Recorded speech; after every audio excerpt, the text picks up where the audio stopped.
Welcome to Weasel Gaming, and today we're going to be going over the Sun and Moon Crimson Invasion Clanging Thunder theme deck tactics. I do want to start off by apologizing for lack of content recently. I got rather ill, a little too sick to be making any kind of content, even had to hit the ER at one point, so I do apologize for that. But I'm healthy enough to start doing this stuff again, so here we go. Clanging Thunder deck features Kommo-o, Sun and Moon, Crimson Invasion. Things have certainly been outclassed by then, but it's still a decent deck. This deck is primarily a fighting deck, but also a lightning deck. To that end, there is 12 fighting energy, and we have 8 lightning energy, for a total of 20 energy. We'll go ahead, we'll get right into our Pokemon, and we're going to look at our starters first, of which we have 2 main choices here. Starters are, of course, the Pokemon that we want to be getting right at the start of the match to help us kind of get things moving. And they are Solrock, fighting type, 90 health, has that 1 energy double draw, making him the best starter you can get for the deck. And Pikachu, 60 health, lightning type, has that 1 energy Pika draw, where you draw 1 card. Their secondary attacks are not very impressive here. Solrock's Solar Heat does 20 damage. There is a Stadium in this deck, so that can bump up to 40 damage. And Pikachu's 2 energy Quick Attack does 20 damage, plus a potential additional 20 damage on a 50-50 coin flip. So neither of them are going to be big damage dealers for you, but they're a good way to draw some cards and get your deck moving right away. Next up, we're going to look at our defense cards. We don't have much for defense in this deck. We have, of course, Shellos, who evolves into Gastrodon. Now, Shellos has a regeneration ability, but with only 60 health and a very low attack damage, that 30 self-heal there is really not going to play a factor at any point. Gastrodon, however, does have Eerie Fluid. Your opponent's active Pokemon is now confused. Of course, confused Pokemon have a 50-50 chance to damage themselves instead of being able to get off their normal attack. So there's a little bit of defense there with Gastrodon. You also have type Null, 110 health, colorless type, has a 2 energy Armor Press for 30 damage. And then during your next turn, this Pokemon takes 30 less damage from attacks. Not real defensive, but it's a little bit. However, type Null is not really good for much else. That 3 energy Slashing Claw for 70 damage is not a very efficient attack or a very deadly attack. So type Null might be an okay way to kind of delay your opponents, slow down their attacks, but is not really going to be a big part of your deck. So next up, we're going to talk about our power players. Now, the first one we're going to talk about is arguably the most important one in the deck. And here we have the Pikachu and Alolan Raichu combo here. Pikachu we already took a look at, has Pika Draw, Quick Attack, nothing too impressive.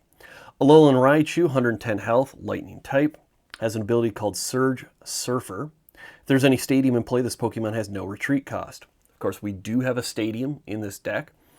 And Raichu's ability is best used to make a big heavy hit, then withdraw to the bench and wait till you need to make another big heavy hit, unless there's really no other threats out there. So Surge Surfer could come into play here. The main attack, though, 3 energy attack, Psychic, does 70 damage, plus the attack does 20 more damage times the amount of energy attached to your opponent's active Pokemon. So if you have a high energy opponent active Pokemon, Psychic gets a big damage boost. For instance, if you're talking a 4 energy Pokemon, that's 4 times 20 or 80 damage plus the 70 base, that's 150 damage attack. If you have one of the really big Pokemon that you see out there now once in a while with 5 energy on it, then you can do 170 damage with this attack. So Alolan Raichu has your highest damage potential in the deck and really becomes an essential part of your play. But again, you want to be pulling them out at the right times, against the right targets that have a lot of energy on them.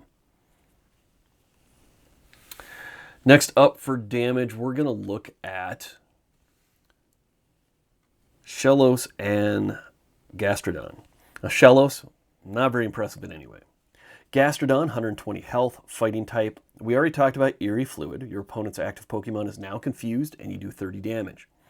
This is a good way to lead off with damage if the 120 isn't going to be enough to knock him out.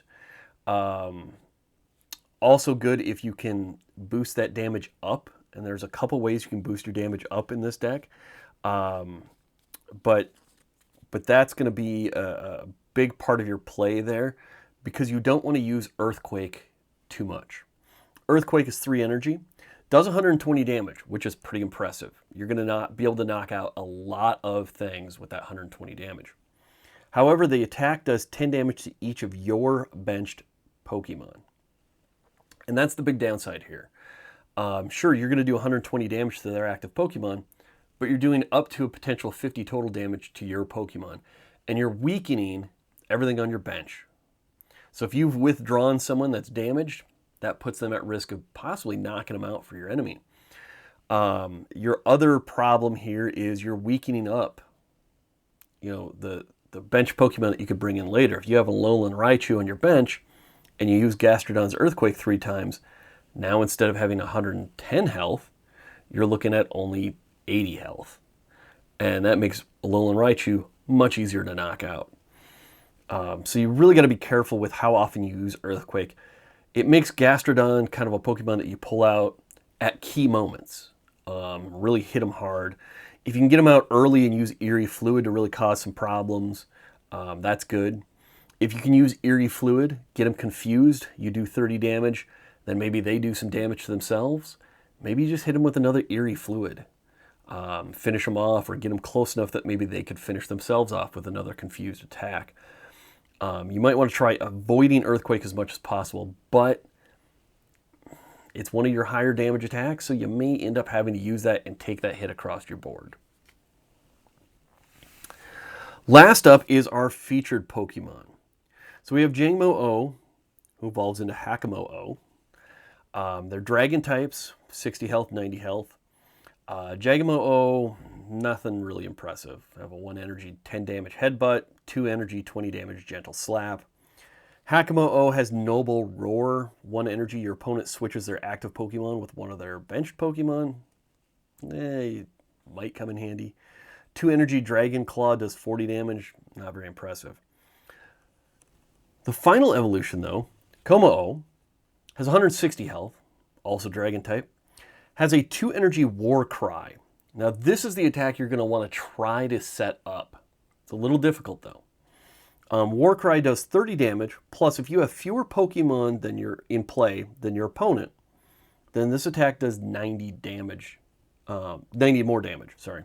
For a total of 120 damage. That's a pretty impressive attack, especially for just 2 energy. Which means you have to play your deck in a certain way. A lot of times in theme play, you want to get a lot of stuff down on the bench because you're going to have to put in some stuff that you just sacrifice. You're going to put down some guys that like, man, if I don't draw anything better, this is going to have to be something I'm going to play. In this deck, you're really going to want to keep your bench as small as possible. Not only does that help you in the case of when you have to play Gastrodon, fewer Pokemon are getting damaged, but it helps you in the case of Kommo-o. Kommo-o does more damage when you have fewer Pokemon out there. So you want your opponent to have a full bench and you want to have less than a full bench. In fact, if you can be sitting with only 2 or 3 Pokemon on your bench, that's better because that gives you a couple rounds of using War Cry. The other attack Kommo-o has is Clanging Scales. 3 energy attack for 130 damage, which is pretty impressive right there. Except the downside is during your opponent's next turn, this Pokemon will take 30 more damage from attacks. That means your opponent only has to get 130 damage done to you. because you're going to take an additional 30.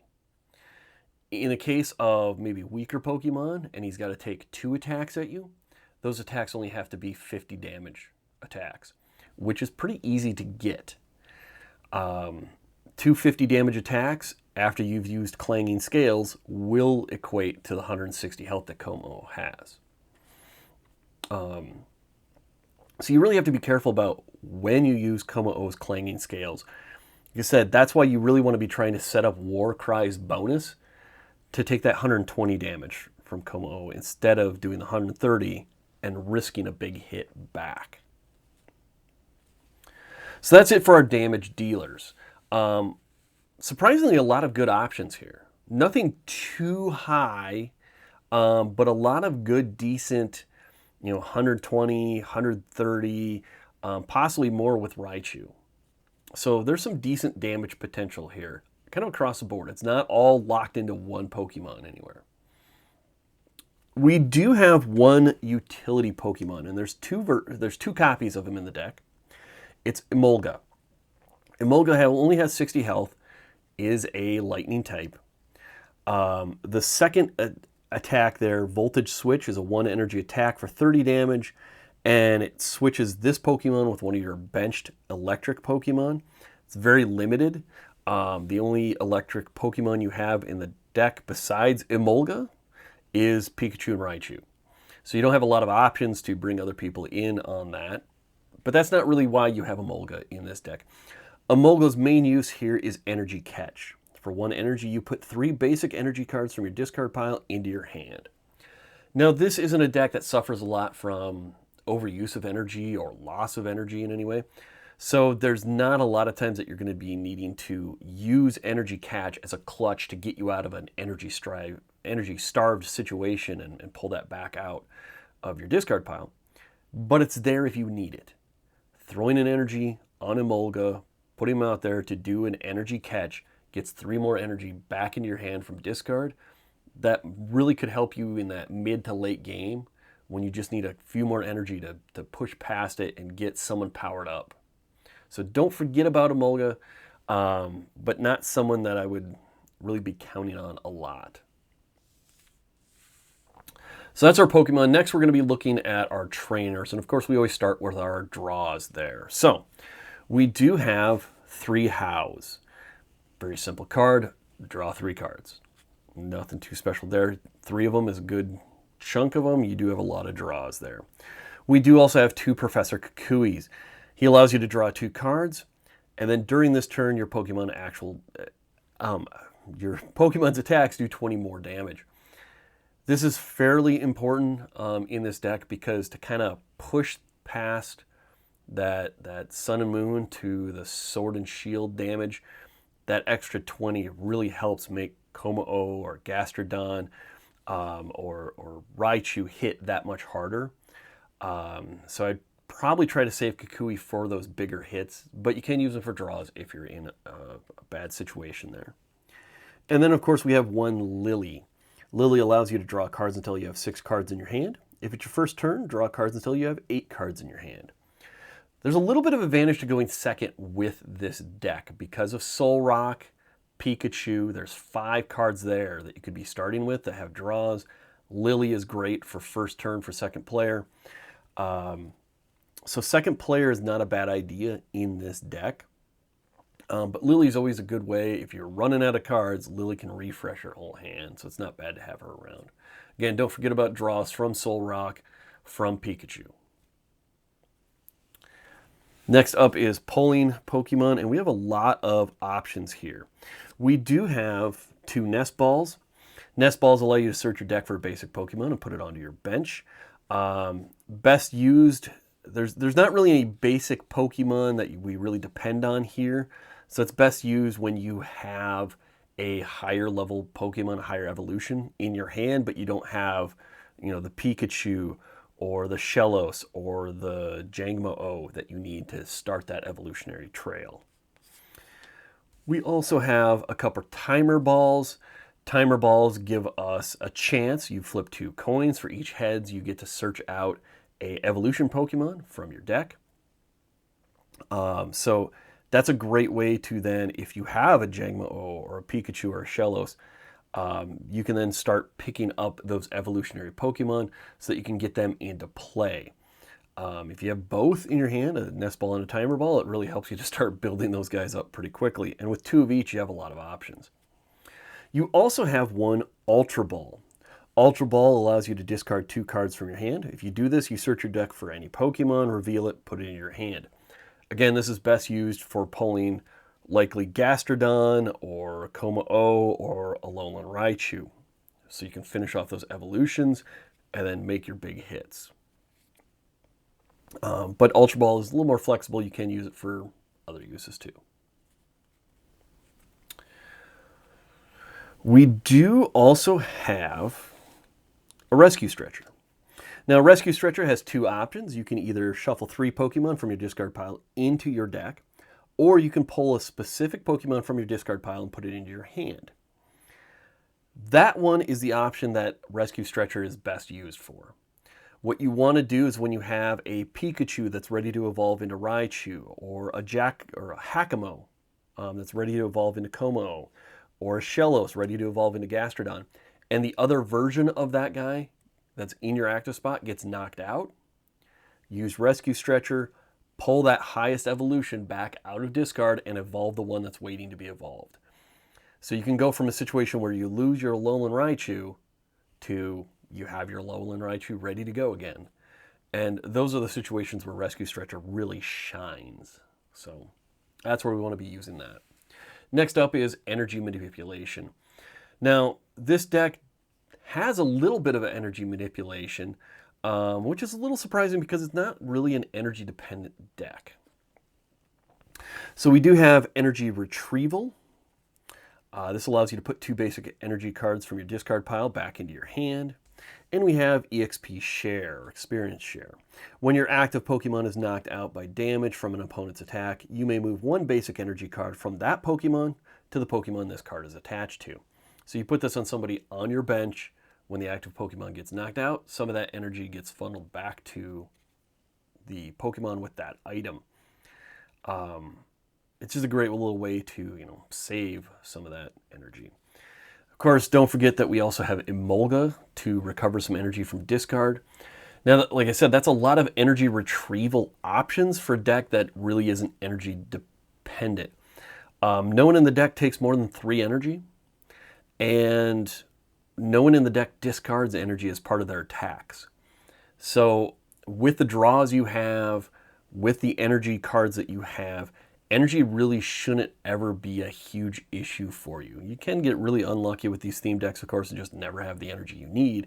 But for the most part, this deck is not energy dependent enough that you should ever feel energy starved. For heals, we only have 1 option, and that's the Big Malasada. Allows you to heal 20 damage and remove a special condition from your active Pokemon. Best saved for those really, really big Pokemon like Kommo-o, Raichu, Gastrodon. We do have a Stadium, a little unique for theme decks. There is 1 Devoured Field in the deck. The attacks of all Dark Pokemon and Dragon Pokemon, both yours and your opponent, do 10 damage more to the opponent. That helps kick Kommo-o's attacks up to 40 damage or 130 if you have fewer Pokemon, or the Clanging Scales does 140 then. So it's a nice little way to buff up Kommo-o's damage to help you out there. Be careful not to use it when you're facing a deck that has a lot of dark cards in it, which isn't all that common, so it shouldn't be a big deal for you. But you do want to watch out for that so you're not buffing your opponents. And there are a couple other cards that have little benefits from having a Stadium in play. So keep an eye out for those too. Next up is our control cards, our manipulation cards. We do have 1 Switch, which allows you to switch your active Pokemon with 1 of your benched Pokemon. And we have 1 Escape Rope, which works as a switch for you and also a switch for your opponent. The opponent goes first, so you can kind of react to what they do. But it gives you a couple options there for switches and whatnot. Not a high manipulation deck. So with that, that's all of our cards from the deck. Now it's time to just talk tactics, the stats of this whole thing. And for the stats, we're looking at a power of 3. We do have some big players. However, they're all kind of handicapped. Gastrodon can do 120 damage, sure, but he's also going to do 10 damage to everybody on your bench. Alolan Raichu, he does 70 damage base, which isn't very good, but based on the energy of the Pokemon you're facing, can get buffed up really, really high. However, if you're facing a deck that has very low energy use, then you really kind of limit Raichu's use. And if you bring him out at the wrong time against low energy opponents, and then they bring out something big that can knock him out with only his 110 health, well, then you're going to be kind of hurting. And Kommo-o has some really good damage capability too. However, they have requirements. Either you're going to be risking taking high damage yourself and losing Kommo-o, or you have to keep a very small bench to counter your opponent in a way that doesn't endanger you as much. So either way, it's kind of a tough deck to play in that way. For every one of your big hitters, there's downsides or rules tied to that make it a little difficult to use, which is why we're only sitting at a 3. Speed of this deck, which is how fast you can get your big hitters out there, is sitting at a 3. They all require evolutions. They all require 3 energy. So it will take a little bit of time to kind of get moving with this. But it's not so bad because you do have a lot of draws. You do have a lot of Pokeballs. So you can typically get things going fairly well. Agility is the ability to adapt to different situations, to have lots of Pokemon ready on your bench. And there's a fair amount of Pokemon in here that are competitive. There's a fair amount of ways to get them powered up with the different draws and Pokeballs and energy that you have. However, you're kind of limited because of Gastrodon and because of Kommo-o on having a big bench of ready and willing Pokemon. So again, we're kind of sitting at a 3 here. Energy efficiency is a 3. There's really, everyone's using about 3 energy. No one's discarding anything. You got a couple energy items. So kind of middle of the line there. As long as you draw a few energy to get going early on, you're probably going to be good. Complexity of this is sitting at about a 2. It's not an overly complex deck. I mean, you have a lot of just kind of straight hard hitters. You just have to know when to deploy each one, and they each kind of have a special time that you want to be using them. Alolan Raichu wants to go against their high energy guys. Kommo-o wants to go against Pokemon that really can't do a lot of damage in return, or when you have a small bench. Gastrodon you want to use when either you can stand to suck up that damage, or you have no other choice, or a small bench. So there's a few decisions there, but not much. Resilience is sitting at a 3. Kommo-o does have 160 health. However, you're using Clanging Scales, you're going to be taking extra damage. Gastrodon, Raichu don't have a whole lot of health. Type Null has a little bit of health and a little bit of defense, but there isn't a lot there. So it's not bad, not great. Type Advantage is sitting at a 3. You have a good spread of types here. You have some water, you have some electric, you have some dragon, you have some fighting, you have some colorless. So you have a spread of different characters. However, they have a lot of shared weaknesses, and your water's not very strong. You're going to be great against flying decks. The only real threat to Kommo-o is Fairy type, which you don't see in theme deck play. Gastrodon is weak to grass. Raichu is going to be weak to fighting. But you have some flexibility. If someone comes at you with a fighting deck, Raichu's kind of a liability, but Gastrodon and Kommo-o aren't. So you always can kind of adapt a fair bit here. You just don't have any huge strength over anyone else. So type advantages is sitting at a 3, kind of a middle of the line deck all around.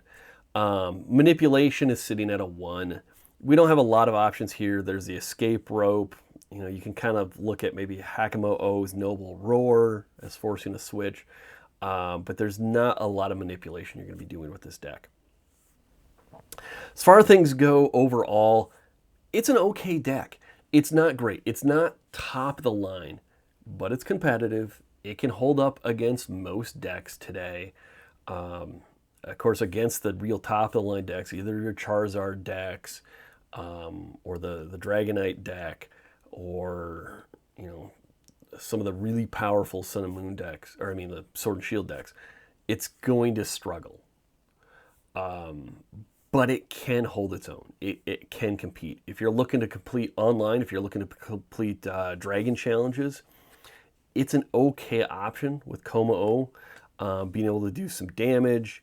The Jangmo-o to Hakamo-o to Kommo-o evolutionary line gets you, a couple evolutions per play.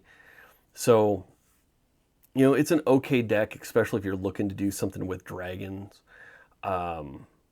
It's got a lot of variety. It's got a lot of options. It's a fairly flexible deck.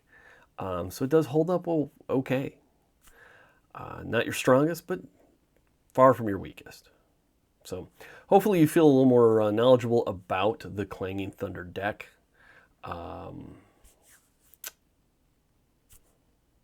Forgot how to do my outros because it's been a while since I've done videos. Don't forget to like and subscribe, and we'll see you next time.